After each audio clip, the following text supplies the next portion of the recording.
we know that you've been working hard and you've put a lot of time into teaching remotely, and we applaud you on jumping in and going with the flow on that. And so our goal with this template that we're going to show today is to do the legwork for you and make that transition from remote teaching to online teaching that much easier. So I'm pretty sure that Greg went to Dr. Favela's session on moving from remote teaching to online teaching. And if you didn't catch that, just make sure and sign up, or if you thought that was a good session, make sure to let your colleagues know about that. But this session here is meant to build on that one. So just in case you didn't attend that other session, we have one more of those coming up tomorrow, and we'd love to have you if you can make it, if you haven't been to it already. And so my camera is in perpetual autofocus. I don't know why. So I'm just gonna, rather than make you guys sick, I'm gonna just stop my video there. So today we're gonna look at the course template and the checklist companion. And so the checklist companion that I'm going to show you helps you keep track of the changes that you're going to make within the online course template that I'm about to show you. And lastly, we're going to talk about what to do next if you're interested in taking advantage of the template for yourself. So this template, we've done all the research, and we've looked up the best practices for online courses, and we created a template course. And so if you're interested, you simply do a modified course copy of this template course that I'm going to show you into your empty shell for the summer or fall, and then you make your edits there. So before I bring up the template, here are some things you need to know. So everything presented in this template is applicable to face-to-face courses, hybrid courses, and of course online courses. So this is a great format. It just gives a lot of information. It's useful for all types of course deliveries. And it's up to you. We want to emphasize that. It's really up to you if you want to use this in whole or in parts. So because it is a template course and you're copying it into your course, you have complete control, and you can edit and include or exclude whatever you want. So another thing I want to let you know is the template is very easy to use. There's only 3 parts that you have to edit. When we open it up, it may look overwhelming. It may look like it has a ton of information, but there's really only 3 sections that if you use it in whole, that's only 3 parts that you would have to edit. And that one of them includes the area which you're going to add course content to anyway. And then again, we can't emphasize enough that use of the template is completely optional.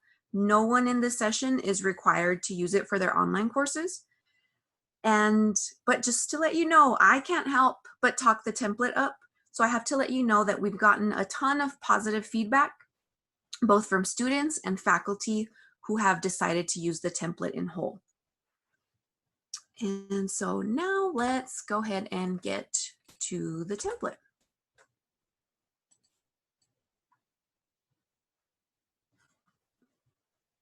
Okay, so let's talk about the important elements that should be in online courses and what we've included in this template. So this is our online course template. I want to draw your attention to the course menu here on the left. So it's made up of 4 sections. The first is the homepage welcome. And then the next includes course information. Just so you know, this here, it's when you click on it, it doesn't take you anywhere. It's just a subheader. And it just kind of is a visual cue that there's a break in there. The next section is on course materials here. And then last but not least, course tools. So we're going to go through the different sections, and I'm going to tell you about their purpose and why they're important and why you should have them in an online course. So let's start off with the homepage. This is your standard homepage. You've seen this a million times in your WT class shells if you use it, but this is where you go to publish your grades and do all your early alert stuff. But what I want to draw your attention to is the top of the page here, where we have a basic welcome banner. So we put this in there as a placeholder to remind you that you can request a customized banner. So we can add your name, your course number, and we can have our graphic designer create a really nice banner for your courses. And so why would you want to add a banner? Well, it's just a simple way to add visual interest and then personalize your course. So banners are super useful to keep track of what course you're in. This is especially helpful if you teach different classes, more than one course, or if you have an accompanying lab. I know it can get confusing sometimes. You miss that L and you're wondering, where's all my content? Well, having a banner could give you a quick visual cue on, are you in the lab or the regular course? So that's just something to remember, and we'll provide contact information if you're interested in getting course banners made. And then next I'm going to go into our welcome section there. And so this may look a little overwhelming. You may be thinking, yikes, what is this hideous mess? Well, here we've highlighted all of this in blue. That's not a visual cue for your students. That's a visual cue for you, so you know what parts of this template you have to edit. So basically you just come in where you see blue, you edit your information, remove the blue highlighting, and then it's going to look a lot neater. So again, this is not for students. This is just so you can quickly edit what needs to be edited in this template. So let's talk about why this is here. A good thing to always begin your online courses with is a welcome. So having a welcome message sets the tone for the course. In a face-to-face course, you wouldn't ignore students who walk into your class and then just jump into teaching your content, right? So if you don't have a welcome in your course, that's kind of the equivalent of just ignoring your students when they come into the class. So this welcome message is going to help you create a presence in your online course, and it'll be a welcoming one. Who doesn't like to be welcomed? And so this message here is usually separate from the syllabus, although some of the information in the two might overlap. And so if you want to create your own welcome message, what we've provided here as a template is orientation, information on orientation, and then housekeeping stuff. Basically, any information that you give to your students on the first day of traditional face-to-face courses. That's what you would put here. Kind of course expectations, what you're expecting from them, and what they can expect from you as well. So we've got information on course content, technology, communication, and grading. All the big ones, right? So here in course content, where you have to fill in information, is you let them know course overview. What types of materials and assessments will they be seeing in your course? So for instance, you may be providing PowerPoint lectures, or you may have specific notes that you want students to go over. Are they going to be expected to read out of a textbook? You would mention all of that here. Are they expected to watch videos? In addition to that, let them know what type of assignments they'll be working on. Are they required to do discussion posts? Will they be having online tests or quizzes? And then at the end of the class, do they have a big project? Are they required to do group work? Are they going to have a big paper? So here at the beginning, you let them know right off the bat what they should expect to complete within your course. And then the next section on course technology and communication, we need to let students know what is your preferred communication. Are you a course message person, or are you an email person? So Dr. Favela went over this in detail in her other session on online, moving from remote teaching to online teaching. So if you missed that, we do have another session tomorrow. If you can't make it tomorrow, we can definitely send you a recording so you get that information. But make sure you let students know which do you prefer. That way they can get in touch with you.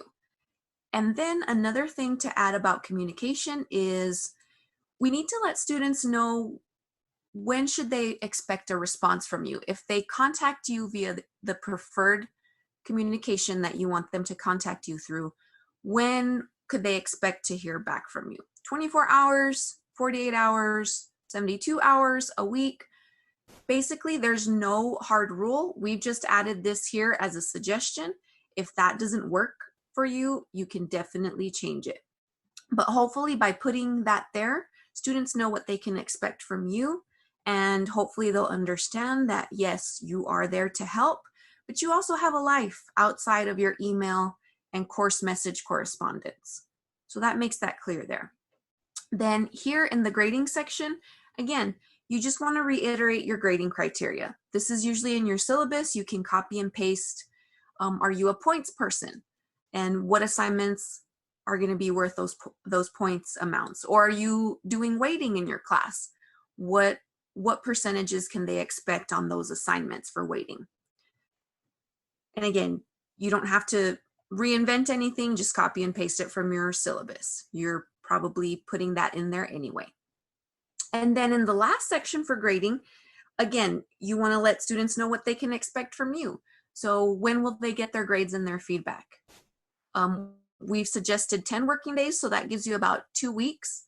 But again, if that doesn't work with your schedule, this is not a hard rule. It's just there to remind you to let your students know when they can expect that. And again, we do that hopefully so students understand you don't live in WT class. You're not just there waiting for their submissions. So putting that will go a long way. And then here in the next section, we've got what's called course structure. So this section is going to inform your students on how to navigate your course. And so it's just going to give them basic navigation cues. It's lists everything in your course menu here. It just relists it and then gives them a brief description on what they can find there. So it's kind of like an orientation, and then that way they know what is where, instead of asking you, well, where's that information on student resources? Well, they can come here, and instead of asking you, they can come and get that information on their own. And then so anytime you see blue highlighting here, make sure you edit that. If you decide to go with course messages, then delete send email or vice versa, and then make sure and remove that blue highlighting. And then our next section here lets them know how to begin the course and access content. So once they've read the welcome and the course structure, here it tells them what they need to do next. So it's always good to have directional cues. This helps cut down on students feeling lost. And just like in face-to-face courses, you give students directions on what to do next. So they also need these directions online. It just creates order and a sense of completion when you do that. So we tell students to now go into the course or to the Start Here menu. And so there's that section. They probably maybe won't refer to this at a later point, but then we have important course information that they must go through here in this section. So let's go through Start Here. So in this section, we've created a clear starting point in the course. You may have students that are brand new to online courses, or they may be really excited to get started, but then they don't know what to do. So having a Start Here section, and then having what we titled as course introduction tasks, an obvious list of things they need to get done as soon as they get into the course. That's going to help them, again, cut back on those feelings of, I feel lost, I feel disconnected. So this is great in getting your students started. And again, we don't know if this may be the first online course students have been taking. And so this is just going to guide them through. It'll cut back on the amount of questions that you get as well. So you can modify or edit any of these tasks. We've included just some basics. Just know that this is a list here. So if you want to add more tasks or remove some of these, just make sure and also edit the numbers, because each of these links corresponds with the task at the top, and they're numbered as well. So if you add anything, make sure that those numbers make sense, and it's just nice so students aren't confused, and it kind of keeps that same structure. And so task number 1, this may seem obvious, but it never hurts to spell it out. You'd be surprised how many students still don't understand that they need to read and print their syllabus. So we've got it spelled out for you. And then the next task, oh, by the way, this actually, when you click on this, it links to the syllabus link here. So you're going to put your syllabus there to be in compliance. And so that just links to that there. So it's not like you're having to update all of these links. We've already done that for you. The next task that we want them to accomplish is to learn about you. So this actually links to this page here about your instructor, and I'll go through that in just a second. But it's good to know about you, and this also contains your contact information. And then the next task is actually a discussion forum, which we titled the Meet and Greet Forum. And so this is just a nice discussion board to have. It's not set up for grading, but this is a really good way for learners to introduce themselves to you and everybody in the class. And so just like we welcome students at the beginning, this kind of continues on the welcoming environment. And it establishes a sense of community because they're going to start sharing with each other right off the bat. And the forum works well in beginning the process of student communication that hopefully continues through the course. So this will be a good practice. If you have discussion board forums, have them post immediately. It's not worth a grade. They get the hang of the functions, and then that way they're ready to go when it's actually worth a grade. And then here, this highlighting, the yellow, is meant for students. So this just draws their attention on if they get overwhelmed, they don't know how to post a discussion thread, or they don't know how to post to the forum, this tells them how to do that. And then the next task we have on here is links to information on university and technical resources that are available to all students. So we'll look at this more closely soon because it's also linked in the menu up here. And then the last task in this section is what we call the Muddiest Point Forum. This is another discussion forum where students can post general questions about the course related to the things you always get questions about, like due dates, assignments, requirements, exams. So what's really nice about this forum is that it helps you address the same questions that you get every semester from all your students by posting one response in one common location that's visible to everybody in the class. So students then have the opportunity to help one another by addressing questions themselves. So if there's an assignment and you've posted clear directions, somebody asks a question there, a classmate may jump in and say, oh, well, here in the instructions, it says, and they may give the student the answer. And so the student will get the information they need a lot quicker. And so you start to see that students help one another and they maybe are less reliant on you. But this also helps you save a lot of time. So faculty who have given this forum a shot, some people are like, I don't know if I want to do that. I can't keep track of all of this. I just want them to email me. That'll be easier. But faculty who give this forum a shot, they end up loving it. Because if you keep getting the same question about something, you can just post the answer here. And if students email, you can direct them to this forum for the answer. So you can just say, please, for the answer, please see the Muddiest Point Forum in the course. And so what faculty have done essentially with this forum is they've trained their students to check here for answers first before emailing them and then cluttering the inbox. And so if you're thinking, well, that sounds kind of nice, but I don't want to keep up with this. Well, what makes this work so well is when you click on the Muddiest Point Forum, there is an option for you to subscribe. And so when you click this subscribe button, you get an email notification anytime somebody makes a post. So instead of having to remember, because you won't, instead of having to remember to come in here and see if somebody's posted a question, instead you just get an email and you know, oh, they're asking about this. I'm going to go in there and post the answer as soon as I can. So that's what makes that work so well. Let me go back to our start here since this was part of our course introduction tasks. And then last but not least, at the end of every module, you should let students know this is the end. And this just helps students understand that, okay, I'm not missing anything else. This is the end. They know it's complete. And then it tells them what to do next. Go to the course content menu and click content to start getting in to your course material. And so that's the end of start here. And you guys know what the syllabus link is. Just make sure and put your syllabus there to be in compliance with House Bill 2504. And again, this is also linked in the course introduction tasks here. Never hurts to repeat some of this information to make sure everybody gets it. And then next is that link that's actually in the course introduction tasks about your instructor. So let's take a look at that. And so this is the second part, which needs editing. Again, you see that blue highlighting, which is your cue to edit. Make sure you remove the blue highlighting. It's not meant to stay there. And so this is your initial self-introduction. And when you do this, it's gonna, again, create that sense of connection. It's gonna be welcoming.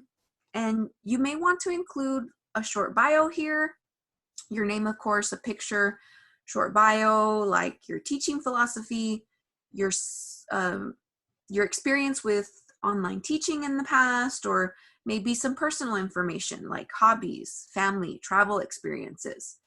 Some of you may be thinking, well, I just want to keep it professional, but try and throw something in there that's a little personal and you feel comfortable sharing, because that's going to humanize you to your students and they'll understand you're not just this robot behind a computer.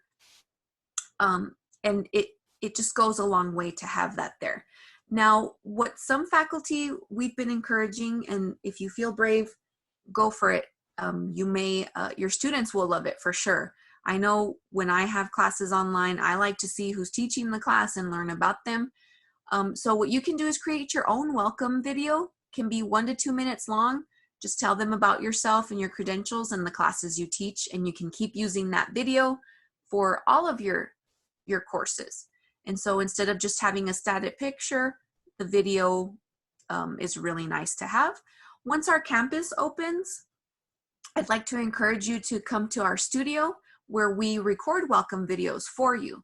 And it's really nice because we just ask that you come with like a little script. Again, 1 to 2 minutes. It doesn't have to be something long. We put it on a teleprompter for you, so it's stress-free. You don't have to remember. You're not fumbling over your words. And we record and edit that for you. We put it in your ensemble library, and then you can put it here in this section. So just something to think about when the campus reopens. And then the next section we have is for your contact information. It's clearly put there, and that way students know how to contact you. One thing that I want to draw your attention to is that we've made sure to include that your office hours, well, when we're allowed back into our offices, that it's on Central Time. And you may also want to put something in your syllabus or the welcome area that lets students know that, hey, every due date in this class and time is on Central Time.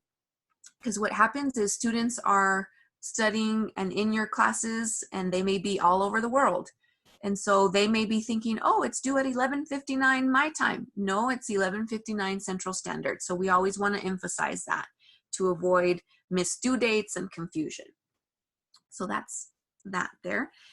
And just so you know, every section in this template has what this section here that says for instructors hidden from students. And this is hidden from your students, so don't worry, they can't see this. This is just there for you. Unless you unhide it, then it will become visible for students. But this just gives you information on how to make these edits. If you're not sure how to do that, this tells you how to do it. And this is available throughout the template. I've just kind of been skipping over that just to focus on the template itself. But we'll talk more about what to do next in just a second, if you're ready, if you're wanting to edit this for later. So now that we've done the about your instructor, let's look at the student resources there. So I love this part of the course because I wish someone could have pulled this type of information for my students when I was teaching online. This is just great because it gives students information on university and technical information that they need to know if they're students here. And so when we're teaching online, we have to keep in mind that students may have never, ever, and they may never, ever set foot on campus. So they don't have a clue about what services, what resources are available to them at a distance. They kind of just know, I log into the portal and I click on this link and I get to my class. So having these links, and remember, this is part of the course introduction tasks, having this and telling them you must go through these resources will go a long way in terms of making them successful. So some of the links here we have are for course technology. There's information on technology requirements, software, where to get help. There's technology statements. There's information on netiquette. This is important for students who are required to do discussion boards. You may want to have them read this section. That way they know that, hey, this is not social media. You don't go trolling on people's discussion board posts. And that gives them information on what's acceptable communication in an online environment, especially when it's educational. And then some other links on Blackboard. So if you have a student that maybe will come to you that's nervous and says, I've never worked in Blackboard before and I'm scared about using WT Class, you can refer them here and they'll have everything they need to know, and plus they know they can come and get help just by clicking on this link. In addition to that, we've got links to support services. They can find all the support services available on campus here and online. What I like about this is the handbook and policies. Those are kind of hard to find sometimes, and students forget that, hey, there's rules that they have to abide by as well. But I really like the calendar and the registrar calendar. When you teach online, since students usually aren't on campus, you'll get bombarded with, when's the last day to drop and still get 25% of my tuition back, or 75%? Or when does registration open for undergraduate freshmen, and things like that. So I don't know any of that off the top of my head, but you can come and check those dates for yourself or refer them there.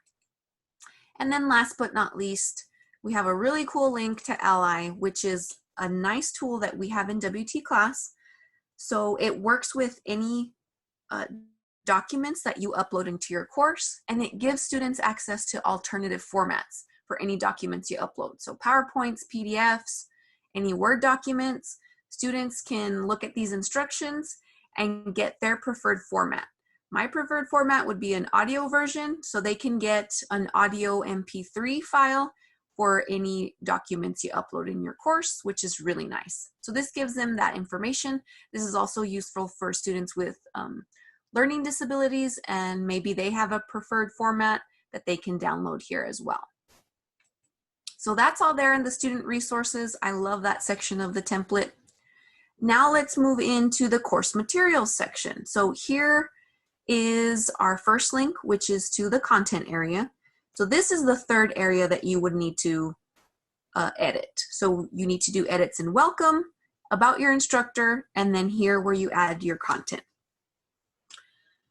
And so this is obviously where you'd put all your readings, handouts, assignments, quizzes, and other links to important course content like videos or websites that you want students to review. And so what you do here is you need to determine if you're going to be a folder or a learning module type of person.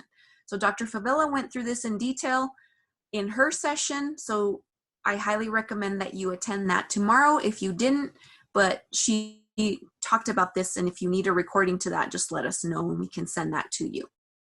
But here's where you determine what you are. I like folders.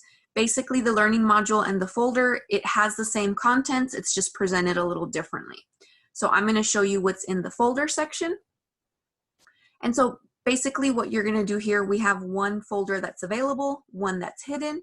What you can do is click the drop-down menu and copy this folder for as many chunks of instruction as you're going to have. So you may decide that you're going to do modules or lessons, or you're going to break things up by week or chapter or unit.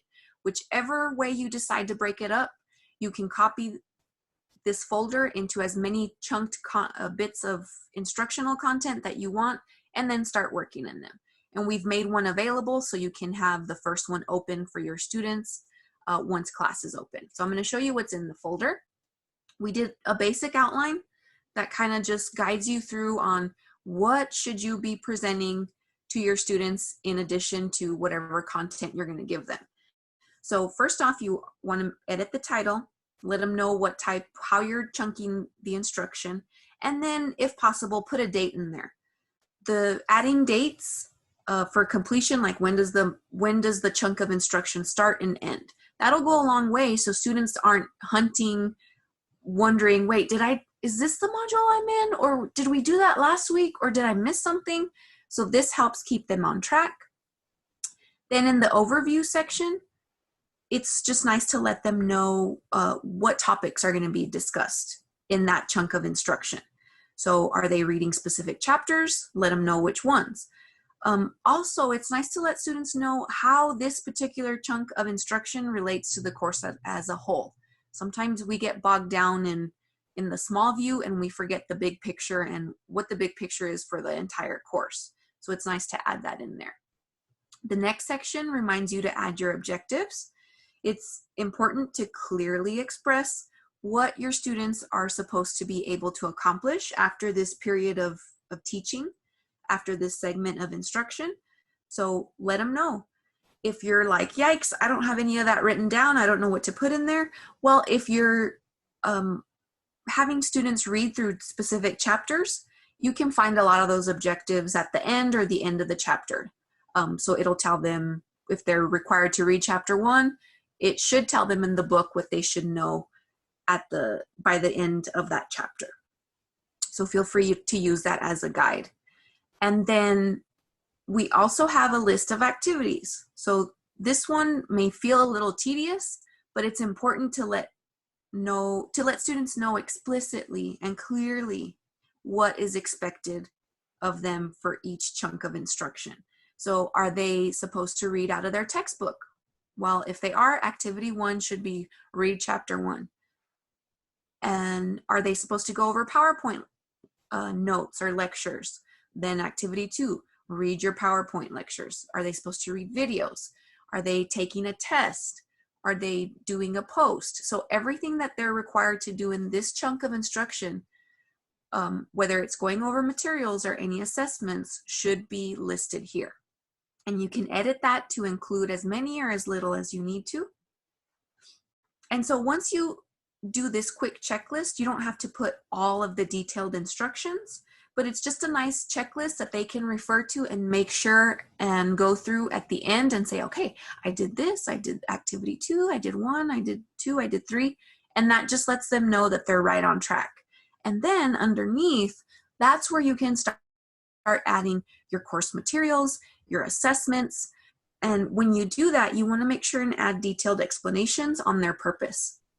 You don't just want to throw a bunch of stuff in there. Students may start to feel like it's all busy work. So if you can tell them why they're watching a video or why they need to go over specific notes, that'll go a long way. So they'll actually do it. And then in your assignments and things like that, assessments, make sure you provide full descriptions, instructions, or maybe even examples on how they should complete it underneath. So that's what's available in the content area. And so if you decide you're a folder person, delete the learning modules, or if you decide you're a learning module person, which again, it's the same stuff in there. If you decide you're a learning modules person, just delete the folders up here. And again, we have instructions on how to do all that within the template. This is hidden, so just know that that's there as a guide just for you. Next, in the course materials area, is we put a link to the discussion board there. And so most faculty would agree that it's important to build a sense of community in online courses, and that's kind of what pushes students for success. So online discussions are a great tool to use if you want to replicate discussions that you may have had in a face-to-face course. So by providing a direct link there, this allows students to access their posts easily and pick up where they left off quickly.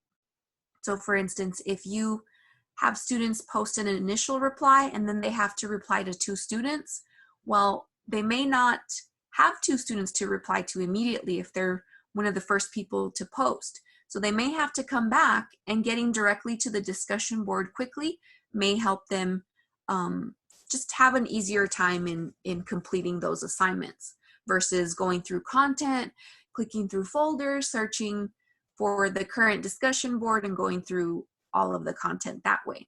So giving them a direct link is helpful, but you may prefer links to specific discussions within the content area, which you can still add. You can have both.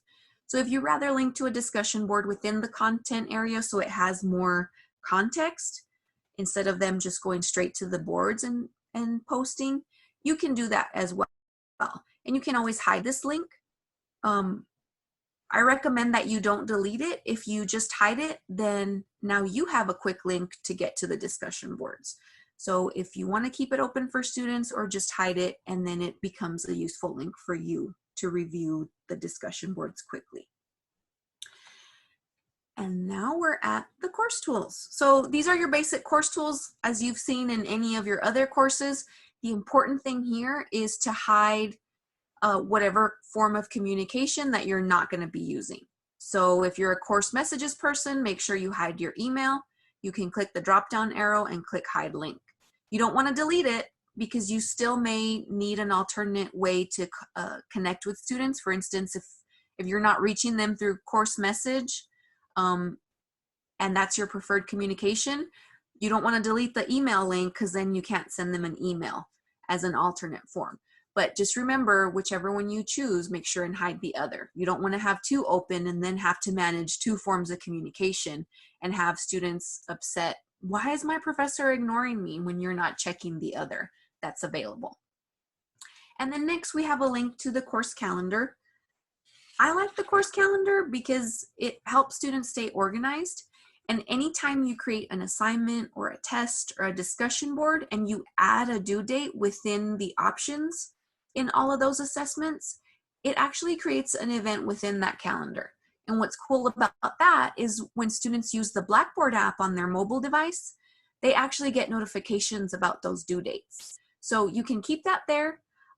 It's also a place where you can add due dates. You can add specific events to that calendar. I know some faculty are like, no way, I've already done a calendar, it's in my syllabus, I'm not gonna go in and fill in this other calendar, it's double work, and you don't have to, but just know that it's there and it works really well with the Blackboard app for students. Who doesn't need an extra reminder or pop up on their phone that something's coming up due? And then next we have the link to My Grades. Some faculty like to hide this, but this is where students can access how they're doing in the course. I recommend that you don't hide it. This link is going to be helpful to students so they can keep track of what they've submitted. So if you hide it, do you really want students contacting you about every single assignment? Hey, professor, did you get assignment 1? Hey, professor, did you get test 1? And so if you hide that, they can't go in there and check what they've submitted and what they're waiting on to get graded. Plus, some faculty think, well, I'm just not ready to release my grades, so I'm going to hide that, but students can still get to their grades through other sections in WT class. So please don't hide that. The next tool is Smart Thinking.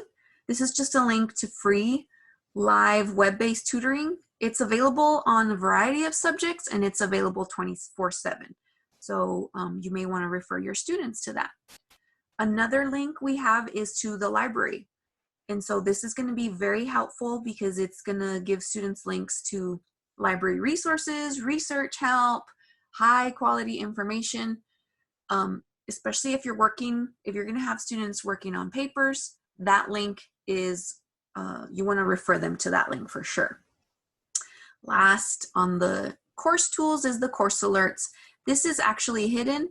This little square with the line through it tells you that the link is hidden. That's just for instructors. So this is just another way to get to your publishing grade modules and your early alerts. So that's also there. And it's also in the home page as well. It's kind of just like a duplicate. And so that is the entire template. Now I just want to talk to you next about the checklist. So I mentioned a checklist earlier. In the template, just like the welcome section is a welcome for your students, it's also a welcome to you to the template. So if you click on welcome, at the start we have all the information for students, but here where you start seeing the red text, this is all information for you. So how to update the course banner, how to update the welcome area. And here we have a link to that checklist that I've been telling you about. So I'm going to open that up and go through it really quickly with you. I love this checklist because it helps you keep track of what you need to edit on the template. So if it has an asterisk and you're going to use the template as a whole, the sections with an asterisk do not need to be changed. But if there's not an asterisk, then you might want to update that section. So yes, you may want to update the course banner. Yes, you may want to update the welcome to the course area. Here, there's not an asterisk there. If you're going to use the Muddiest Point Forum, remember to subscribe. So this has a quick checklist that you can print and go through and make sure you're using the template correctly. And then in addition to that, here's all the research we did and detailed descriptions on each of the elements within the template and why they're important and why they should be included in online courses. And so if we scroll all the way down, we have on the second to last page, there's other suggestions. We're not going to go through these, but I highly recommend that you come back to this document and just look through this. We've got suggestions on due dates and date restrictions and what works best online, and we give you some options on things that you can select as far as content goes. And then last but not least, we have all of our contact information here. And so there's that checklist. And again, you can find the checklist in the welcome area. That's your welcome to the template as well. In addition to that, we've got information on, okay, if you decide to use this, how do you copy this into your summer course? How do you copy this into your fall course? We have written instructions here or a video. This is all available within the welcome section. And so another thing I want to go through is let's talk about what do we do next? Because there's several options. You may like the template, you may not like it, you may want to use parts of it, you may want to use all of it. So let's talk about what should we do next. So option one, what you can do is do a course copy of this template. By the way, I forgot to mention that we're going to be adding you guys to the course. If you registered, I've already added you to the template course. And so it's going to be under the dev course section. Let me just show you that real quick, just so I don't forget. So if you go to your course listings on the landing page, it'll usually be at the bottom. You'll see all of your courses listed, but it's in the My Courses box. You're going to have to search for the heading that says Dev, because we put this in a developmental course, and it may be collapsed or it may be expanded. So make sure it's expanded, and you'll look through it, and you're going to look for the instructor review. Here, it's called the ITS Template 1000. So you should already have that if you've registered for this class.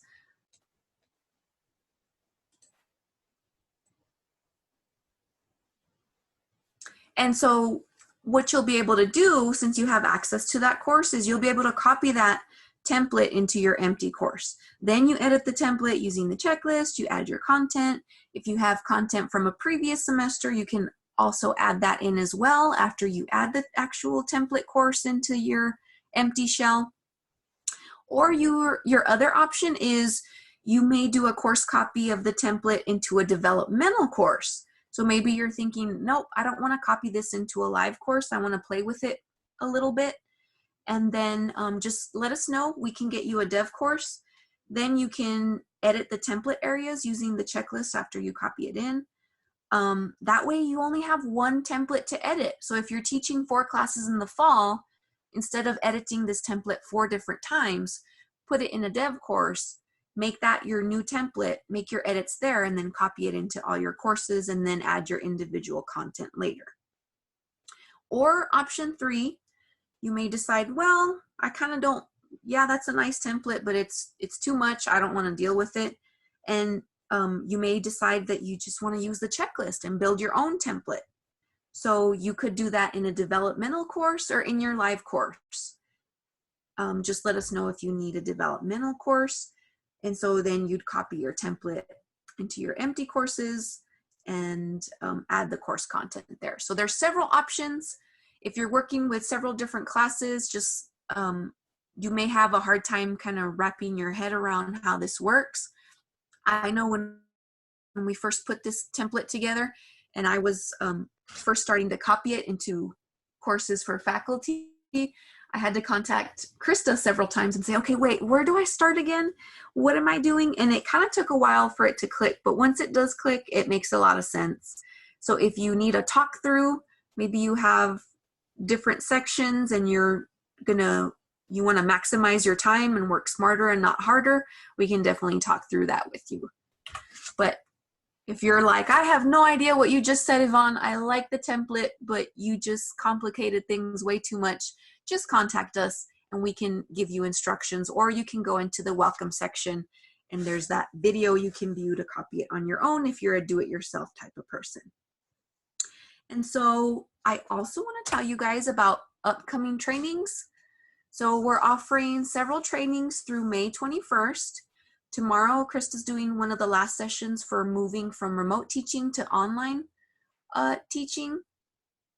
You definitely want to check that out if you can tomorrow. And then we're also going to be talking about assignments, tests, and discussions, the tools within WT Class. It's always good to know about those, especially if you're going to be using them in your course. We'll be talking about how to use those. And then last but not least, we'll also be talking about various video tools as well. So, do you guys have any questions?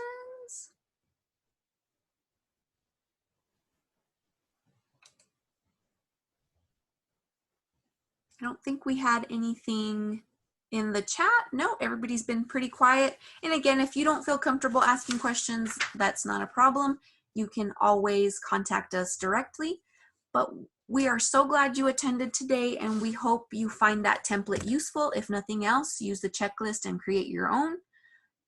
But if there's not any questions, I will go ahead and conclude the sessions. Thanks, Greg. You guys have a great day, and thank you again so much for attending. We hope to see you in our other trainings to come.